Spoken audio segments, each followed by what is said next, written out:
ವೀಕ್ಷಕರೇ, big boss Kannada season 11 ನಿನ್ನೆ ಎಪಿಸೋಡ್ನಲ್ಲಿ ತ್ರಿವಿಕ್ರಮ್ ಮನೆಯಿಂದ ಎಲಿಮಿನೇಟ್ ಆಗಿದ್ದು, ಇದೊಂದು ಪ್ರ್ಯಾಂಕ್ ಎಲಿಮಿನೇಷನ್ ಆಗಿದ್ದು ತ್ರಿವಿಕ್ರಮ್ ಬಿಗ್ ಬಾಸ್ ಮನೆಗೆ ಮತ್ತೆ ವಾಪಸ್ ಆಗಿದ್ದಾರೆ. ಆದ್ರೆ ಇಲ್ಲೊಂದು ಬಿಗ್ ಟ್ವಿಸ್ಟ್ ಇದೆ ಅಂತಾನೆ ಹೇಳ್ಬಹುದು. ಅದು ಏನು ಅನ್ನೋದನ್ನ ಈ ಒಂದು ವಿಡಿಯೋದಲ್ಲಿ ನಾವು ನೋಡೋಣ.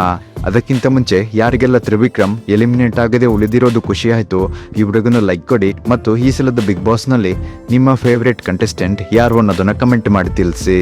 ವೀಕ್ಷಕರೇ, ನಮ್ಗೆಲ್ಲರಿಗೂ ಗೊತ್ತಿರೋ ಹಾಗೆ ಈ ವಾರ ಬಿಗ್ ಬಾಸ್ ಮನೆಯಲ್ಲಿ ಯಾವುದೇ ರೀತಿಯ ವೋಟಿಂಗ್ ಪೋಲ್ ಓಪನ್ ಆಗಿರಲಿಲ್ಲ.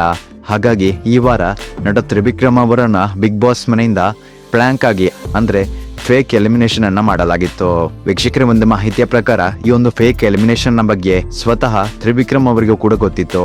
ಬಿಗ್ ಬಾಸ್ ಕನ್ಫೆಷನ್ ರೂಮ್ಗೆ ಕರೆದು ತ್ರಿವಿಕ್ರಮ್ ಬಳಿ ನಿಮ್ಮನ್ನ ಫೇಕ್ ಎಲಿಮಿನೇಷನ್ ಮಾಡ್ತಿದ್ದೇವೆ ಅಂತ ಹೇಳಿ ಮೊದಲೇ ಪ್ಲಾನ್ ಅನ್ನ ಮಾಡಿಕೊಂಡು ನಿನ್ನೆ ಎಪಿಸೋಡ್ ನಲ್ಲಿ ತ್ರಿವಿಕ್ರಮ್ ಅನ್ನು ಎಲಿಮಿನೇಟ್ ಮಾಡಿ ಬಿಗ್ ಬಾಸ್ ಕಂಟೆಸ್ಟೆಂಟ್ ಗಳಿಗೆ ಮತ್ತು ಪ್ರೇಕ್ಷಕರಿಗೆ ಬಿಗ್ ಬಾಸ್ ಶಾಕ್ ಅನ್ನು ಕೊಟ್ಟಿದ್ದಾರೆ. ವೀಕ್ಷಕರು, ನಿಮ್ಗೆ ಇದರ ಬಗ್ಗೆ ಏನ್ ಅನಿಸುತ್ತೆ ಅನ್ನೋದನ್ನ ದಯವಿಟ್ಟು ಕಮೆಂಟ್ ಮಾಡಿ ತಿಳಿಸಿ.